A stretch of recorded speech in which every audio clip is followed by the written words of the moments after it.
So the first topic I'm going to talk about, and this is a big one, is that Marvel announced the cast for the Fantastic Four reboot that's coming out in 2025. And this is exciting news because everybody's been wondering who's going to play the MCU's version of the Fantastic Four.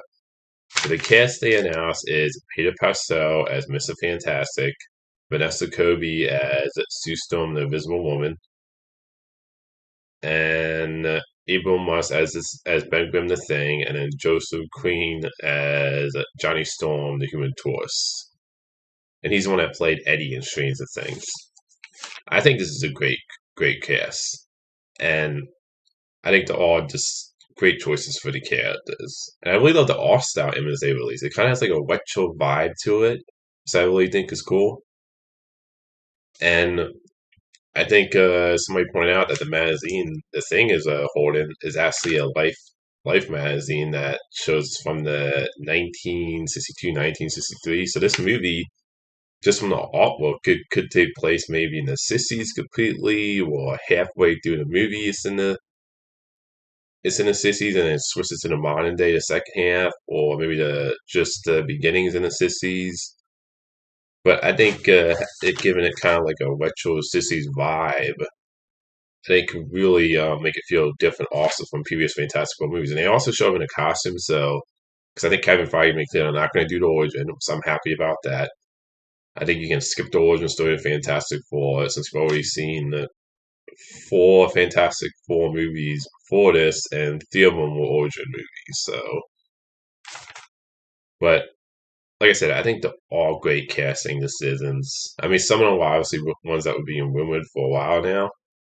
I do think it's funny how they announced it though. They kind of Marvel announced the cast for Fantastic Four kind of low key, where it was like they didn't make a big announcement, and it was announced on Valentine's Day, which I thought was just a funny day to announce that on. But like I said, I think this is a fantastic cast. I know some people seem to be, not everybody seems to be happy with Peter Pascal as Reed Richards. And my thing always is that all I care about is hiring great actors, and they're all great actors. I mean, Peter Pascal, everything I've seen him in, he's great in. Not everything he's in has been great, but everything I've seen him in, he's always showed that he's a great actor. And I think he could definitely bring a unique version of Reed Richards. Because I think the thing about Reed Richards that you need to do is that you need to have a Reed Richards that has a sense of humor, that's also serious. You can also buy as a leader, and also feel like he's the smartest person in the room. So I think he could definitely portray those qualities. And for people, and I know it's like one of the reasons people seem to be, and this isn't everybody, but I feel like some fans don't like the choice because he doesn't look like the character. And my problem with that is that, what about Hugh Jackman as Wolverine? You look at Wolverine in the comics, he's shorter, the character. Hugh Jackman's pretty tall. But when people saw X-Men, people didn't care afterwards. I mean, and this is about, and also it's just like, I feel like sometimes with casting decisions, we as fans, like, we don't know what version of the character they're writing till we see the movie.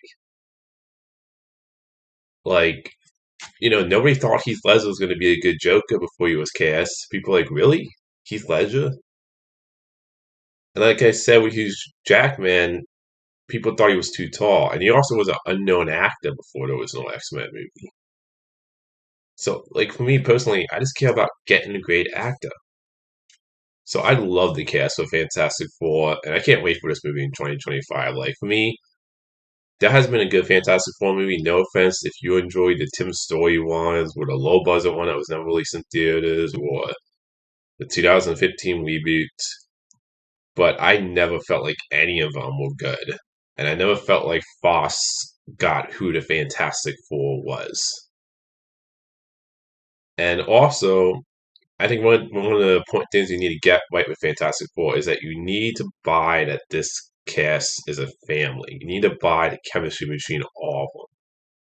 Because I never bought that in any of the previous versions. Like, I didn't buy that in the low budget movie. In the Tim Story movies, I thought a lot of the actors were miscast in those movies, and I just didn't buy them as a family or felt like there was a lot of chemistry between them. I mean, the only thing I liked about any of those old movies is that I thought Chris Evans and Michael Chiklis were the best stands and the only casting decisions that I felt like were casted right in the Tim Story ones. And they're the only things I can say I liked about the previous four movies. And I actually do like the fact the thing was CGI in the 2015 movie, but otherwise they were all crap in my opinion. So I just want to see I want to see a good Fantastic Four movie done right. These are great characters, and these are characters that deserve to have a better movie made for them. So, and I think if anybody can get it, it's the MCU. The next topic I want to talk about is Godzilla X Khan: The New Empire put out a 3 minute trailer. Now, I'll be honest, I'm not really overly excited for this movie.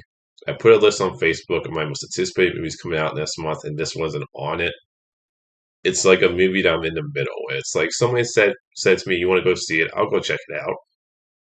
But I haven't really loved any of the movies in this franchise since the 2014 Godzilla movie. I'm loving the show, Legacy of Monarch. It's just for me the trailer. It just looked more like Godzilla vs Kong again, and it also just felt more like the movies when it comes to Godzilla King of Monsters Beyond. And I know some people would say, "Well, what do you expect? These are monster movies. We just want to see the monsters fight." I totally get that, but my argument when people say that, and this is any franchise when it comes to slasher movies, westerns, comic movies, any type of franchise or genre, basically, is that you go to any genre, in every genre, there's been movies where you can do both. Like, you can have a monster action movie while at the same time still try to actually have interesting characters too. Like I've heard people like say that about slasher movies a lot sometimes that will make that argument go like, well, we just want it's a slasher movie. I'd be like, well, when I think of the reason why I love the original the Scream movies, why I loved I love the first three Scream movies and Scream 5 and 6.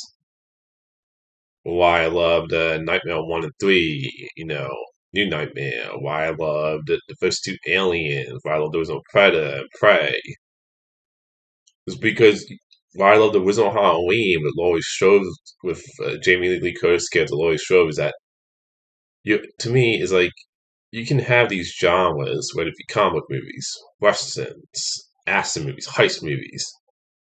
And you could say, well, when you watch the action movie, you just care about having a great action. Yes, but you can also have characters, compelling characters, and a good story at the same time. You can do both. So that's my argument with these monster movies is that you watch Legacy and Monarch. To me, it has great characters. And to me, it makes the monster action, personally for me, it makes it more exciting because you actually care about the characters. Like, when the characters are in danger, I'm not sitting there going like, "Oh, well, I don't care if they die." And that's how I feel about the monsters with guys like King of Monsters and Beyond. It just became campy and more about like, oh, it's more about just about the monsters and the fight scenes. And to me, that's not very compelling.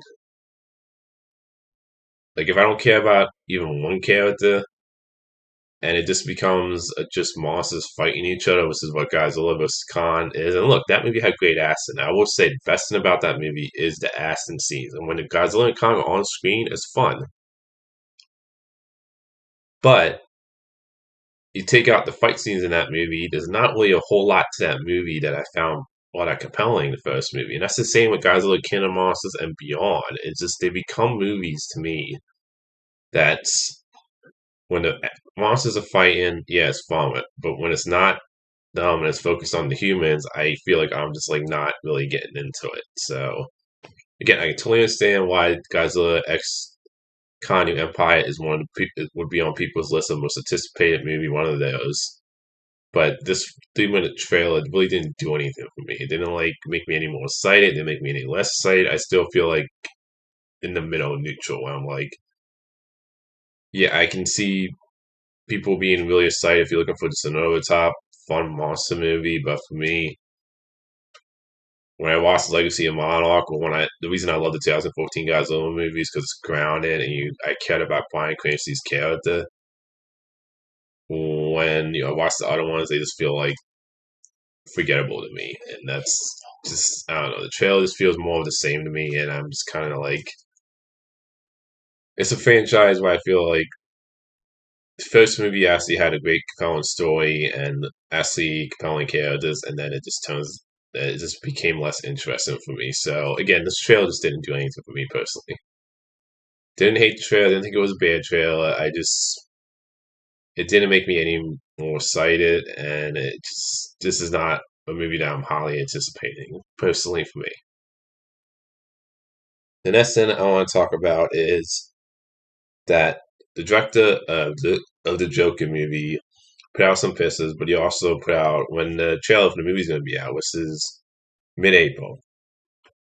I'm really excited to see the trailer for this Joker sequel because Joker 2 and Deadpool and Wolverine are my most anticipated movies this year, and I think they're the ones that are going to do the best at the box office.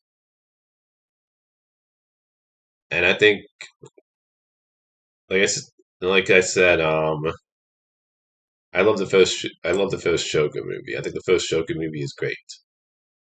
And I know some people were kind of worried about the musical elements with Joker 2, but here's the thing with that for me is that I actually am happy when it sounds like with Joker 2, because originally the Joker movie wasn't going to have a sequel. It was supposed to be a standalone movie, but I'm actually happy that they're trying to do something different because I wouldn't want them just to repeat the same movie. I mean, one of the things I always get excited about sequels is when they actually try keep what you love about the original, but at the same time try to do something different too at the same time.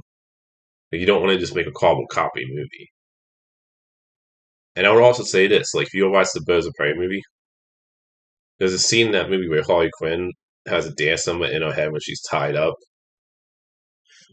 And I'm like, well, it kind of makes sense to me because Birds of Prey movie had one scene in that movie, and Harley Quinn is crazy. And I could see maybe in Joker 2, maybe she has like she's imagining dance scenes in her head, dancing with the Joker based on the pictures that were released. And to me, it just I don't know. I actually like that element. So, like, I personally can't wait for the trailer for this. I'm like definitely excited to see what this movie is going to be, the tone, like how is the music almost going to work. But the trailer for it is coming out mid-April. The last thing I want to talk about is that the director of Kubo and the Two Strings and Bumblebee is in final talks to direct the He-Man movie. I think this is exciting news because you watched Kubo and the Two Strings and Bumblebee, his only two movies he's directed so far.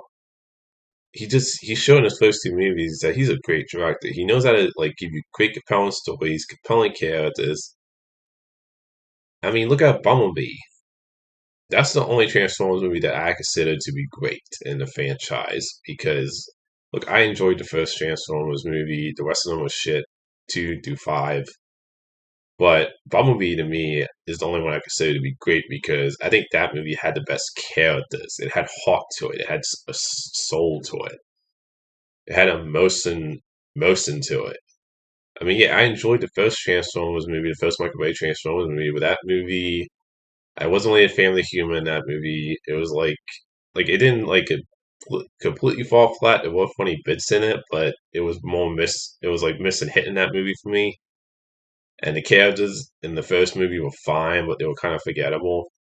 And just when you watch Bumblebee, it brought so much life back into the franchise. Now, obviously, it wasn't it made less money, and I think that movie should have done more. Like Bumblebee made like 460 something on 100 something budget. It was a box office success, but it obviously was the lowest grossing Transformers movie. And I feel like that had to do more with the fact that it was coming out after four terrible sequels. I mean, even The Last Night made less money than the first four Transformers movies. So the franchise is kind of on a decline at the box office. But like you watch both of those movies, like I said, just tell great stories. I mean, Kubo's Two Strings, like I highly recommend go check that out. But both movies just have so much heart to them, and I think he could really bring that sensibility to a He-Man movie. Because look, I am a fan of He-Man. I mean, the one I grew up with is the 2003 animated series, not the original animated series. And I've seen the old He-Man movie, which was terrible. And I think he could really bring some. great, like great characters, just a lot of heart to the movie. So I hope he ends up becoming the director because I think he's a fantastic choice if he ends up directing He-Man.